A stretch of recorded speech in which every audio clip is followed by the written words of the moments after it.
Alors sur l'endettement, l'autre question soulevée par le député, l'honorable Jean-Michel Nietzsche, il dit bien qu'elle est encore soutenable. Dans notre pays, on n'a pas encore atteint les seuils nationaux ou de la CEMAC, mais que ce qui l'inquiète, c'est l'absence d'impact réel de cette dette pour le développement du Cameroun, professeur.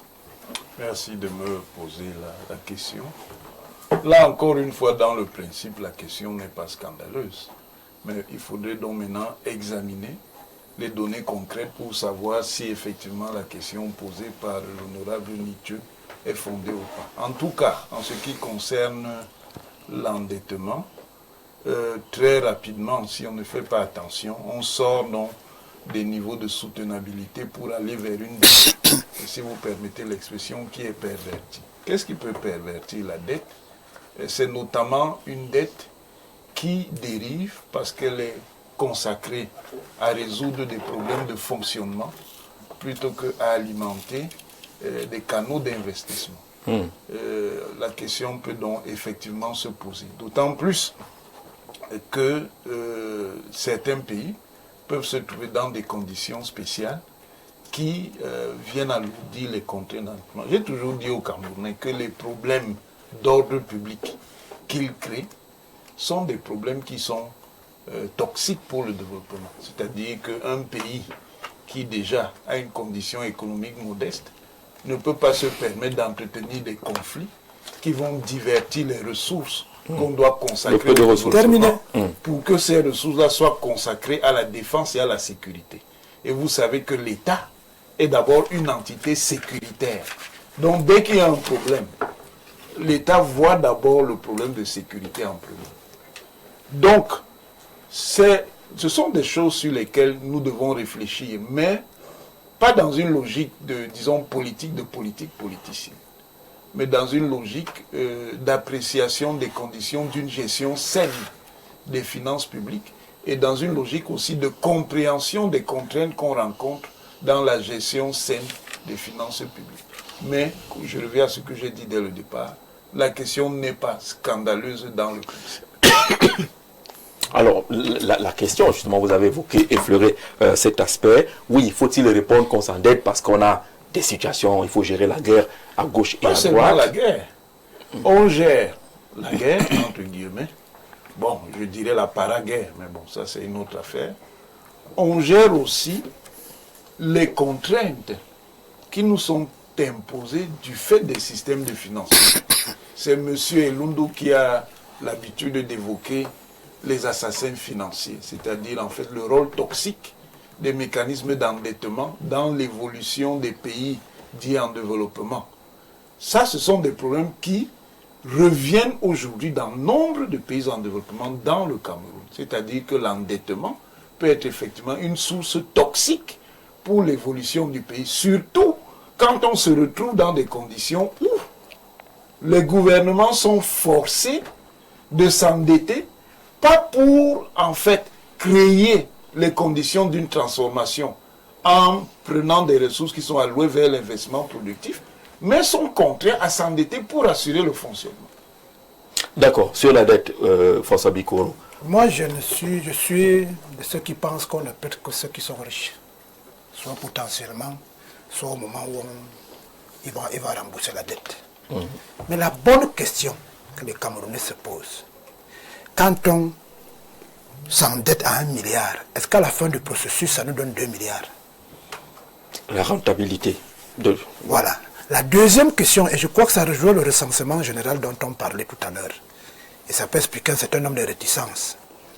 Quand vous marchez dans la ville de Yaoundé, en périphérie, vous voyez le nombre de quadruplex abandonnés, sans porte ni fenêtre, les cabris habitent avec des bandits des grands chemins qui fument le ganja. Vous posez la question de savoir que ça va se passer comment. Donc, si on recense exactement ce que le Cameroun produit, comment il le produit, on va se retrouver à ce qu'ils doivent payer en termes d'impôts. Et il paraît que l'impôt peut régler le problème posé par le professeur, à savoir qu'on ne doit pas aller s'endetter pour venir régler les questions de fonctionnement. Or, l'alerte est donnée au Cameroun.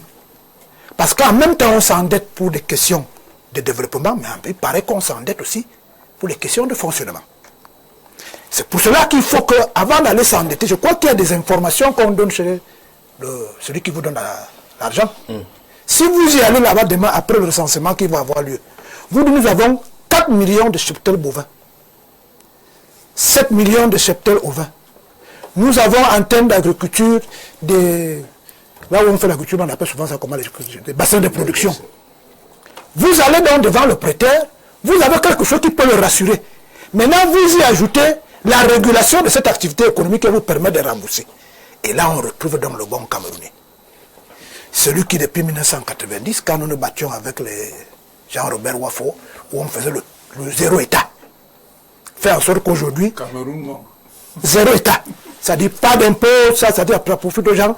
Ça fait donc en 2026, l'État ne sait même pas le moment où il va emprunter, comment il va rembourser, parce que personne ne déclare. Et quand vous allez sans information, l'auto-usuraire n'est pas le même que celui qui a l'information.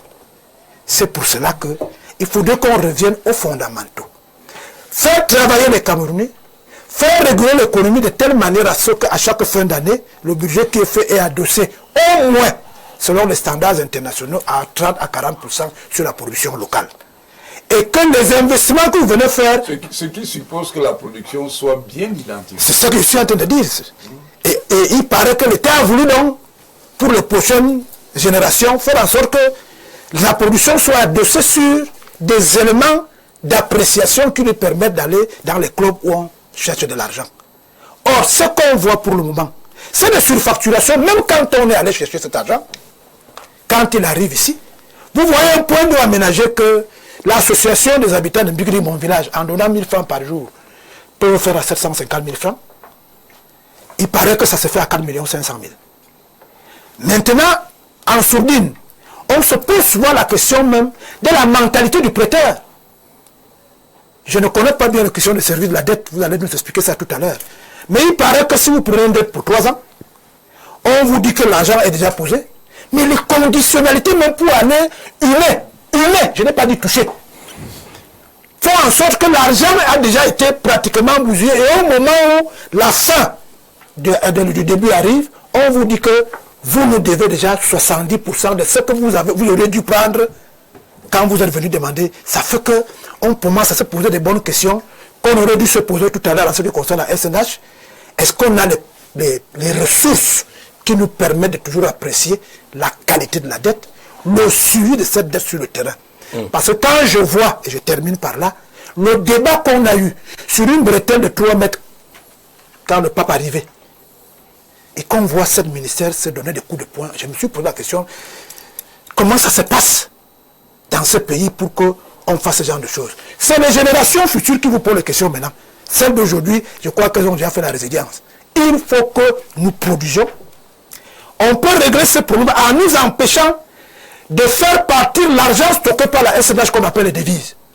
Par la consommation. Parce qu'on a même beau produit. Si on ne produit que ce qui est consommé à l'extérieur, et que nous revenions avec les produits manufacturés pour faire partir les devises que peuvent nous donner la production, on a un réel problème. C'est à ce niveau que moi je pense qu'il faut des éléments factuels valables pour apprécier le type de dette. Et quand la dette arrive, on l'oriente très bien et que l'on s'assure au niveau BOT qui va rembourser cette dette. 14 000 milliards de dettes, on vous dit que ça reste soutenable, on est à 43%. Non, pas qu'on dit c'est soutenable. On est à 43%. Au lieu de 70%.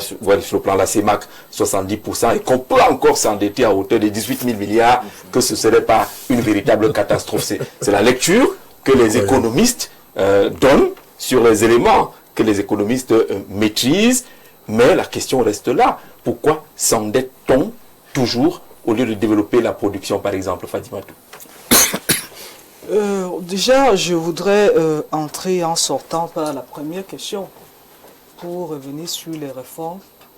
C'est vrai qu'on se plaît à donner l'impression aux Camerounais qu'on découvre les Amériques quand c'est sa propre personne. Quand ce sont les autres, c'est rien. Le président de la République, à travers la réforme du 18 juillet 2025, qui était en préparation, qui entrait dans la préparation du budget de 2026, annonçait déjà les couleurs en indiquant que on avait besoin d'une traçabilité dans la gestion de l'argent, des dépenses de la SNH. Et la personne qui était en principe en point d'ancrage pour le contrôle des procédures y afférentes, c'est bien le PCA, parce qu'il faut qu'on ne se leurre, il ne faut pas que notre rôle également, nous ne sommes pas des gens qui sont là pour critiquer. Notre rôle également, c'est d'informer. Parce que même quand on est dans la critique, on doit pouvoir donner la bonne information. Et nous pensons que cette réforme doit appeler les uns et les autres à réfléchir dans leur façon, dans leur comportement au quotidien, dans la gestion des affaires de l'État. Parce que si la SNH est une structure strictement camerounaise, qui a pour actionnaire majoritaire ou bien actionnaire unique l'État, il est bien entendu que celui-là qui représente l'État doit veiller à la traçabilité, à la transparence de ce qui est fait avec l'argent du pétrole camerounais. Lorsque nous l'avons dit, nous revenons sur la dette parce que nous prenons toujours le prétexte, la réponse du ministre des Finances qui parle de la soutenabilité de la dette camerounaise, qui indiquait que dans sa réponse que le Cameroun contracte les dettes pour les projets structurants et il relevait sa désolation de constater que ces projets également ça stagne, ça traîne. Et c'est à partir de ce moment-là que l'interrogation sur les dettes ou bien sur la dette peut survenir. Parce que si la dette permettait le développement, permettait l'industrialisation du pays, les Camerounais ressentiraient moins. Ils ne prêteront pas peut-être l'oreille à ces échos qui veulent faire comprendre qu'on est en train de vendre le Cameroun. Donc sa désolation, c'est maintenant une interpellation vis-à-vis de ceux-là qui sont appelés à mener ces projets structurants, qui sont en principe des projets qui doivent amener l'État camerounais à apporter des facilités au quotidien de ses citoyens. Donc la dette, oui, on dira on est prêt qu'aux riches, oui. On dira également oui, aucun État du monde ne peut se mettre en autarcie et dire qu'il ne va pas aller vers les autres, d'autres opérateurs, ou bien que ce soit des opérateurs privés, des opérateurs nationaux pour emprunter de l'argent. Mais le plus important, c'est que cet argent puisse aider, puisse servir à améliorer le quotidien des Camerounais. Qu'on ne prenne pas l'honorable Nietzsche, dans sa question, demande au ministre de lui citer un seul projet qui a été mis en place à partir de la dette et qui est allé à son terme. Le ministre lui a répondu, bien entendu, qu'il aime bien le populisme. Il le dit, c'est pas l'insulter. Le ministre a dit, je sais que vous aimez être dans du populisme. Qui a fait populisme mais en ce moment? Non. Qui a fait populisme en ce moment? Monsieur Jean-Jacques Zé. C'est Babada sans détail. J'ai la même impression que lui. Monsieur Jean-Jacques Zé. Il attend une réponse. Monsieur Jean-Jacques Zé. Je ne peux pas venir sur votre plateau. Oui. Je découvre, c'est une lapalissade que de dire que c'est blanc. La moindre des choses, c'est d'informer au moins ce que j'ai constaté que le plateau était blanc. Mais j'aurais aimé qu'il y ait une couche de noir ou bien une couche de rouge. Un député qui n'a aucune information, je ne veux pas le qualifier comme on qualifierait. L'information de qui? Il s'adresse à qui a la réponse? C'est la culture. Quel est le projet? Donc vous avez Monsieur Jean-Jacques, j'ai lu quelque part, c'était également des Camerounais qui s'interrogeaient. Il demandait au député Nietzsche, il est député depuis combien d'années? C'est le 4e mandat. C'est diversion. Non, s'il vous plaît. C'est diversion. Non, c'est pas la diversion. C'est Camerounais. J'ai lu ça quelque part. Il demandait exactement ce qu'il a fait avec l'argent des micro-projets qu'il a reçu depuis 4 mandats. Et vous comprenez que ceux qui sont... Et c'est un élu de l'opposition. Quels sont les projets? Ceux qui sont dans la défense à outrance. Je ne voudrais pas dire... S'il vous plaît, permettez. Ceux qui sont dans la outrance, dans la défense à outrance de l'air, je ne sais pas trop qui, dira que c'est la diversion.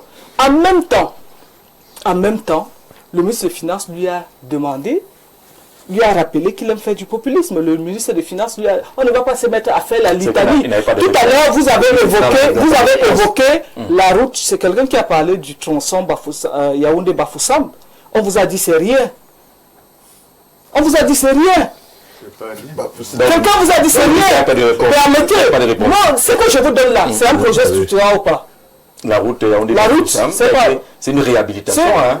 Permettez. Vous dites que c'est rien?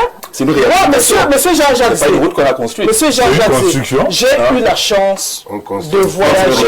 Permettez, j'ai eu la chance de voyager très jeune en passant par Bafoussam jusqu'à Yaoundé. Aujourd'hui, j'ai le privilège de passer par Baganté et de faire Baganté-Foubout à moins de 40 minutes. Et cette route n'a pas été réhabilitée. Ça, c'est les faits. Lorsque des gens parlent des projets, tout à l'heure, nous évoquions... on le sait qu'il n'avait pas de réponse, le ministre. Ah, vous êtes pas cité cette oui, c'est vrai, ni tu es plus intelligent que le ministre. Il n'avait pas cité cette route-là. Oui, parfois ça ne vaut pas la peine de nous convaincre. Parfois, ça ne vaut pas la peine de donner une réponse évidente à quelqu'un qui est supposé connaître les choses. Ah bon, il n'est pas supposé. Après 40 ans, après 4 mandats, si tu es à l'Assemblée nationale, poser des questions comme ça, il faut se passer. En même temps, permettez, M. Jean-Jacques, en même temps, je suis ravi de savoir que l'unique député pour M. Wafo, qui représente le Cameroun, c'est ce monsieur-là, et que les députés du RDPC sont des rientons et des députants. D'accord, il faut voir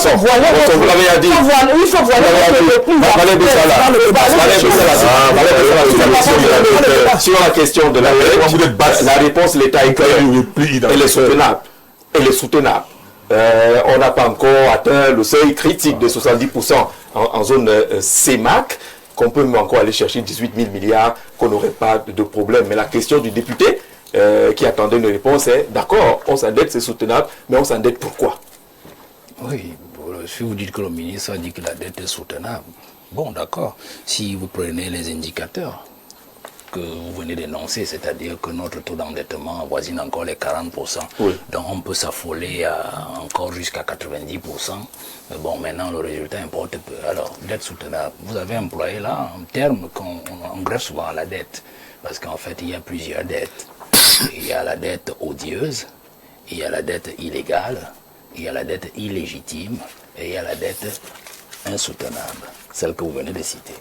La dette soutenable, en fait, c'est celle qui dit en fait que nous avons encore la capacité d'endettement par rapport à, comparé à notre capacité de production, comparé à notre tissu économique. Donc, nous pouvons encore rembourser cette dette-là. Donc, nous pouvons encore demander de l'argent. Mais il y a une dette odieuse. Je préfère d'abord expliquer ces termes-là.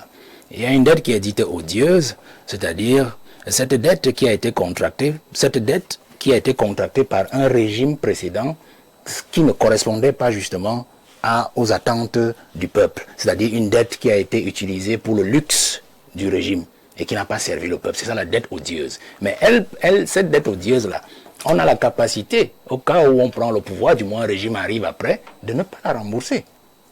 C'est ce que les gens ne savent pas. Parce que dans les mécanismes internationaux, la dette odieuse peut ne pas être remboursée à la condition que les bailleurs de fonds aient été au courant de ce que cette dette-là n'en ait pas servi l'intérêt public ou les intérêts du peuple. Ça, c'est la dette odieuse. La dette illégitime, c'est cette dette justement qui est prise par un gouvernement despotique. Une dictature. Bon, je ne crois pas qu'on ait M. Biya qui le pouvoir par la guerre ou je ne sais pas trop quoi. Bon, on n'est pas dans ce cas-là. Vous voyez? Donc un régime qui vient après peut effectivement dire que non, ce gouvernement-là, il avait arraché le pouvoir. Donc tout ce qu'il a eu à prendre comme décision, vraiment, l'engage.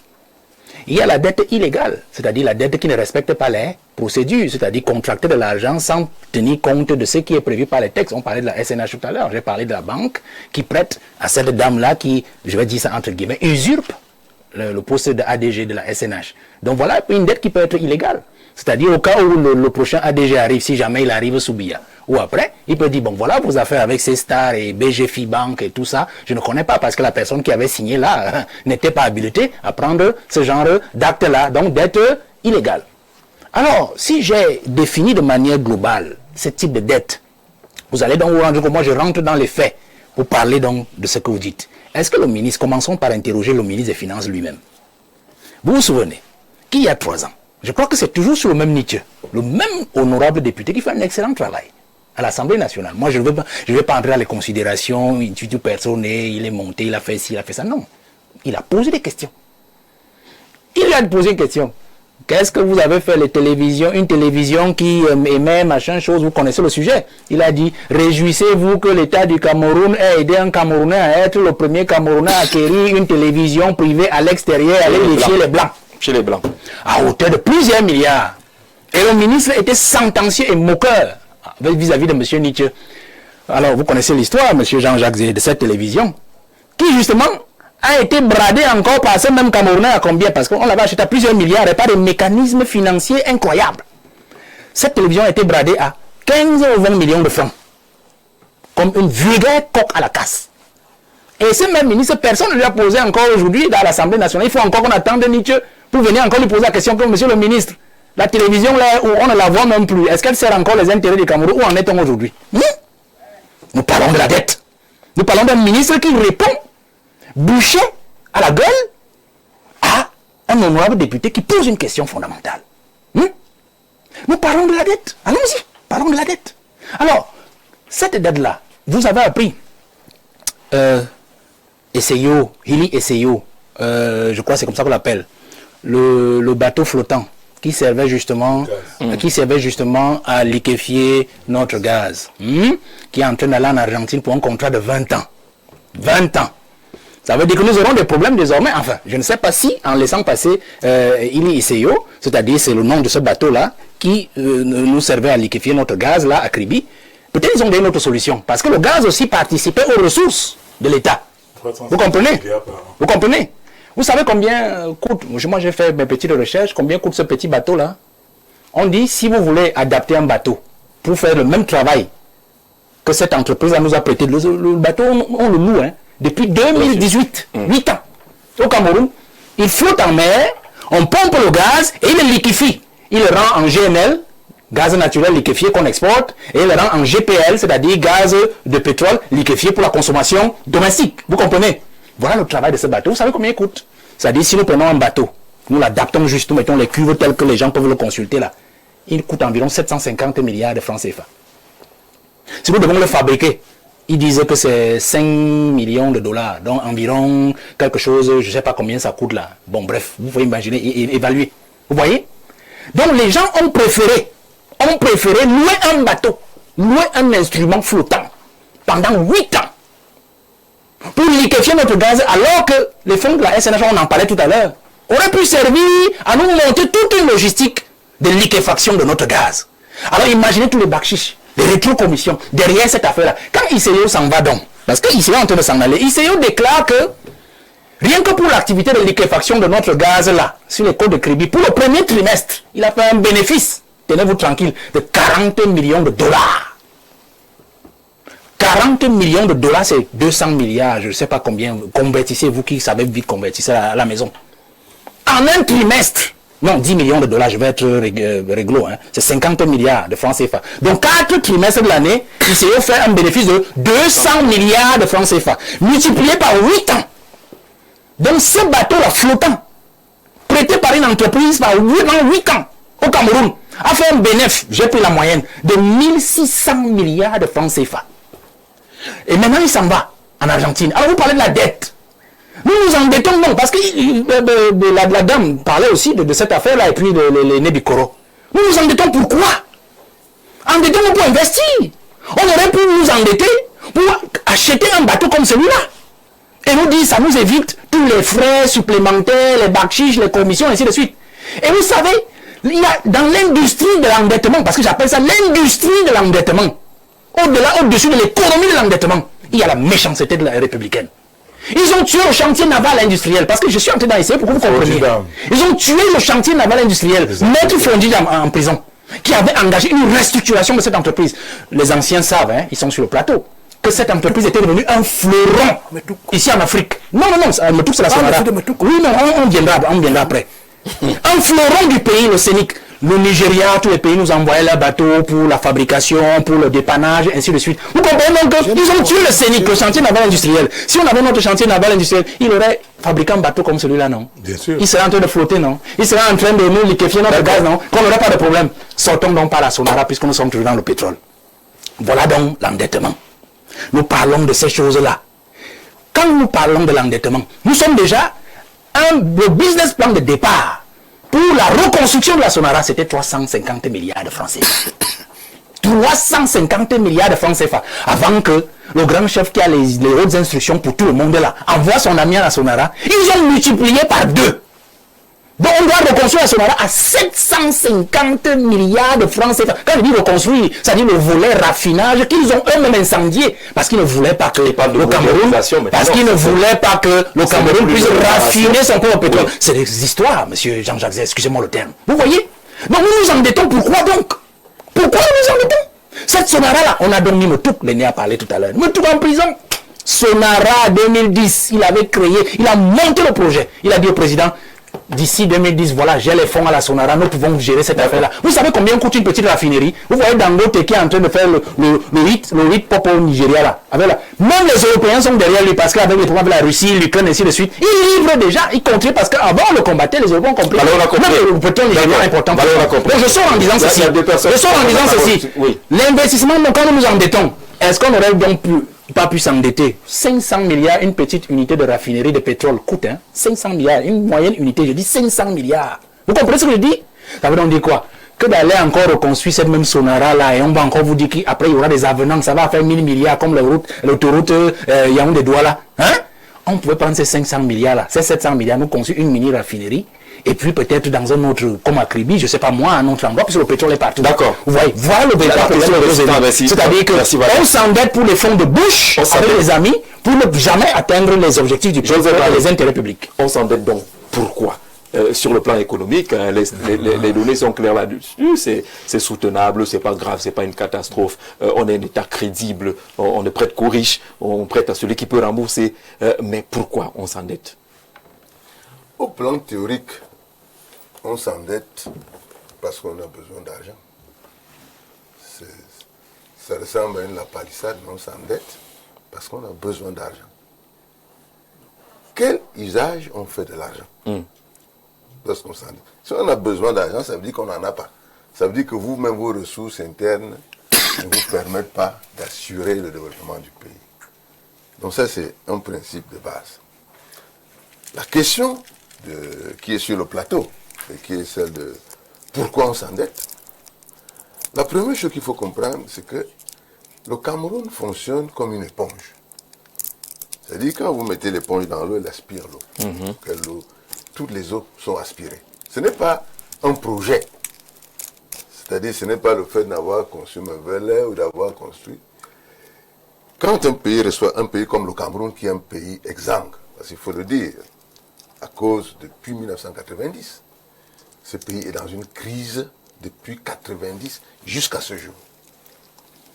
Et il a été traversé par 3 grosses crises sécuritaires. Ça, c'est des choses qui sont réelles. Et quand ce pays reçoit de l'argent, cet argent, vous avez vu, il y a eu des emprunts obligataires qu'on allait mettre dans la Camerco, qu'on allait mettre ici et là. Nous avons donc ce problème de management général de l'ensemble de la matrice économique du pays. Parce que les besoins d'un pays sont systématiques et constants et permanents. Donc vous êtes au pilotage, s'il faut payer les salaires, à X francs, vous allez les prendre là où il est. C'est comme ça que ça se passe. Si vous devez faire, je ne sais pas, quelle opération rapide, la situation du Cameroun ne lui permet pas, par exemple, d'avoir une réaction, enfin une action forte comme celle d'un Alassane Ouattara, qui a fait 30 000 milliards. Et là, quand tu as 30 000 milliards, tu peux lancer un programme de moyen et long terme, sans que cela soit des slogans. Parce que c'est là la réalité. La réalité, c'est que nous sommes dans un pays qui n'a pas d'argent suffisant pour conduire les politiques du pays. Mais quand je vois les acteurs politiques identifier 1 ou 2 points qui auraient dû être faits, il n'y a pas un endroit au Cameroun où vous trouvez en même temps 500 milliards, 700 milliards, 800 milliards. Il n'y a pas. C'est ça la réalité, c'est-à-dire le fonctionnement d'un pays Et je l'ai dit au début, que lorsque vous voulez aller aux affaires pour conduire un pays, n'imaginez pas une chose et puis vous vous retrouvez dans un pays avec la réalité que vous dit voici comment ça se passe. Ces gens-là, nous nous endettons depuis qu'on nous a mis dans le système d'endettement. Je vous ai expliqué ici que le Cameroun en 90 est un pays qui se construit par la dette par l'aide au développement et qui a une certaine autonomie parce que le patron du pays est le patron de tout. À partir de 90, on est rentré dans le cycle. Jusqu'au fonds de stabilisation. Toutes les dettes dont parle M. Bessalala. Ça, c'est là. Bon, il y a eu une première dette qui n'est pas de cette période, mais les autres. Vous avez des ajustements structurels. Si vous faites la somme, 14 000 milliards aujourd'hui, divisé par 30 ans, ça fait 500 milliards à peu près d'endettement par an. C'est ça, ce sont les chiffres. Hein. Vous prenez 14 000 milliards, vous divisez par 30 ans, vous avez 500 milliards par an d'endettement. C'est vu la dette 1 milliard 500. Je pense donc que, et là-dedans, vous avez donc des restes dans le système monétaire, le système qui gère cette dette globalement. Il y a donc des jeux qui enferment des pays comme les nôtres, qui n'ont pas une capacité de réactivité monétaire. Parce que nous avons le CFA attaché à nos pieds. Où nous ne pouvons en aucun moment prendre une initiative d'investissement sans s'en référer. Vous comprenez? Et c'est quelque chose que les gens qui veulent gouverner doivent bien entendre, les Nietzsche là. Hein, quand je dis à mon frère, il est un sujet, il raconte des histoires d'enfants, de jardins d'enfants. Des bars. Je vous dis que voilà comment un pays fonctionne. Quand vous regardez le Cameroun, Yaoundé, M. Jean-Jacques Zé, il y a quelques années, je faisais moi-même une enquête sur la gestion des fonds publics. Vous êtes témoin que j'avais même un journal qui s'appelait Anti-contrebande, contrefaçon et corruption. Et j'avais remarqué que d'abord, les Camerounais ont détourné pratiquement à partir de 2007. Lorsqu'on a tué le corps des comptables matières, on a laissé la fortune publique entre les mains des hommes d'affaires, les marchés fictifs, les fictions, les impôts, les vols et tout ça. Vous voyez que tous les immeubles que vous voyez là, demandez aux Camerounais où tu as pris l'argent pour construire. Demandez-leur, monsieur. Vous vous racontez n'importe quoi. On a demandé une télévision, mais vous savez ce que tous ces immeubles allaient demander. Quand vous partez de Yaoundé en 82, il y avait encore une maison en terre battue ici, partout. Donc l'argent du pays que vous voyez là, quand on injecte ça dans les marchés publics, ça se fait détourner. Chaque Cameroun, je ne saute personne. Vous avez fait un marché fictif, vous avez fait ci, vous avez fait, c'est l'argent. Maintenant, je vais vous dire quand même. Quand moi je regarde les chiffres, le Cameroun, c'est 10 000 km de route bitumée. 10 000 km. Ce sont les chiffres. Hein. Vous regardez, tout le monde peut regarder. Et ça ne se construit pas avec les feuilles de cacao ou de mangue. Vous comprenez? C'est l'investissement. Je voudrais que les gens soient plus matures. C'est-à-dire que nous voulons dire ici que, autant je suis d'accord avec certains aspects, qui sont liés au fait qu'il y a un déficit de management qui transparaît. De compétences. Mais j'ai vu une belle action la semaine dernière, si vous avez suivi à peu près l'économie, le ministre des Finances qui demande l'audit à Kikot. Et on a découvert des choses compliquées là-bas. Hein. Non, vous voyez, c'est un acte il faut aussi applaudir. C'est-à-dire qu'on dit c'est 6 000 milliards, je crois que c'était quoi? C'était 800 milliards au départ pour faire l'usine de Kikot.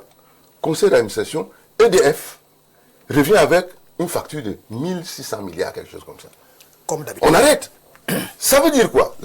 Je veux finir en vous disant que la faiblesse de notre pays, je parle des hommes politiques et sociaux, c'est le déficit de souveraineté de l'ensemble de notre gestion, souveraineté monétaire, souveraineté économique.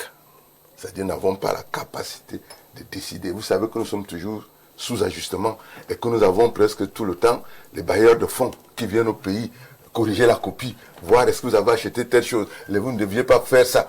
Donc, c'est la bataille de demain n'est pas la bataille des députés qui veulent croire qu'ils sont intelligents en coinçant. La bataille, c'est la bataille de la souveraineté économique et politique. Alors, les chiffres semblent ne pas être inquiétants. Ils ne sont pas inquiétants parce que ils sont pas les Américains sont à 120% de leurs produits intérieurs bruts. La France, tous les pays européens sont surendettés et ont mangé tout leur capital. D'accord, on est donc pas en situation de surendettement, on est d'accord là-dessus. On est qui permet de corriger cette pas en situation de surendettement. Jean-Robert Wafo. Bien entendu, tu travailles, les autres travaillent pour Wafo. Alors, la question reste celle maintenant de l'opportunité de cette question de Jean-Michel Nietzsche. Pourquoi alors que les indicateurs montrent justement que le Cameroun n'a pas de raison fondamentalement à s'inquiéter. Pourquoi poser la question? D'abord, je fais une observation pour que tous les téléspectateurs se rendent compte d'une chose. Le RDPC et ses proxys n'ont jamais apprécié le travail de l'honorable Nietzsche parce qu'il les dérange. C'est normal. Monsieur François Bikoro, il est du RDPC, la dame est du RDPC. Monsieur José-Marie Elundou, il démontre aujourd'hui qu'il est également proxy du RDPC. Vous êtes dans la stigmatisation. Bon, le professeur Ourangini, vous avez parlé. Parce que ça, ce n'est pas le débat.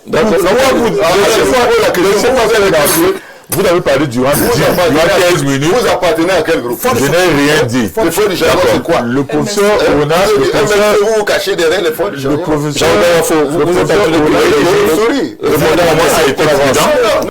Si vous parlez de moi, je parle de vous. Oh là là. Laissez-le parler. Pourquoi Vous ne parlez pas de moi. Allons à la question. Parlez de vous, ne parlez pas de vous. Allons à la question. Été au moins prudent en disant que l'honorable Nietzsche est dans son rôle. Ça, c'est monsieur Valère Bessala, qui est un homme de qualité, a apprécié. Je n'ai pas dit qu'il n'est pas dans son rôle. J'ai dit que ces questions sont... D'accord, quelle est l'opportunité donc de cette question? Maintenant, il ne comprend rien. L'honorable Nietzsche Il est nul. a posé une question au ministre des Finances. Il ne comprend rien. Comme vous l'avez dit concernant l'endettement. Il lui a demandé si les emprunts contractés pour la réalisation de certains projets le sont vraiment. Il a demandé au ministre de lui montrer un seul projet qui a fait l'objet d'un emprunt, qui a été achevé, dont l'emprunt a été remboursé et a permis de créer d'autres ouvrages qui, n'est-ce pas, vont servir aux populations. Ce n'est pas ça. Ce n'est pas ça. On était permis. La rentabilité. Il faut les expliquer. Permettez qu'il aille jusqu'au bout. Laissez-le se tromper. S'il est en train de se tromper, allez-y. Il faut pas qu'il aille jusqu'au bout. Peine de filer ses idées. Voilà. Il continue dans Permettez qu'il aille jusqu'au bout. Je dois les idées. Vous êtes gêné. parce qu'il il dit ce qui a été dit à l'Assemblée. C'est ce que lui a dit dans son Voilà. Tu as posé ça comme question. Je veux parler. S'il vous plaît, ces questions. Il y a la rentabilité sociale. Vous avez plus de 10 minutes de parole. Vous avez interrompu. Vas-y. Ne vous surexcitez pas. Allez-y, monsieur. Ne vous surexcitez pas. Je sais que chaque fois que l'honorable fait une sortie, ça vous dérange. Non, pas du tout. D'accord. Le problème n'est pas le niveau de la dette. L'honorable a dit, ok, d'après les chiffres officiels, on parle, n'est-ce pas, d'un ratio dette PIB de 40%. Pourtant, en zone, on peut aller jusqu'à 70%. Oui. Bon, là, c'est un autre débat. Parce qu'à un moment donné, il faudra qu'on audite cette dette. Et je peux, paraphraser en disant, il faudrait le grand soir de la dette au Cameroun. Il a des grands soirs. Oui, mais parce qu'il y a des chiffres. Il dit, on va mettre des experts, des spécialistes dans ce domaine qui vont auditer notre dette et puis la rendre publique. C'est extrêmement important. C'est très important. Parce qu'on a vu dans plusieurs pays, dans plusieurs pays de par le monde, il y a eu ce débat sur la dette cachée. Parce que le même Nietzsche demande tout simplement ceci, mais qu'est-ce que vous avez fait de concret pour soulager les populations? Parce que quand on s'endette, c'est pour améliorer les conditions de vie des populations. Aujourd'hui, il n'y a pas d'eau. Il y a de l'eau. Il y a presque... Est-ce qu'il y a de l'eau partout? Il n'y a pas de l'eau partout, mais il y a de l'eau. Est-ce qu'il y a de l'eau partout? Ne soyez pas excessif.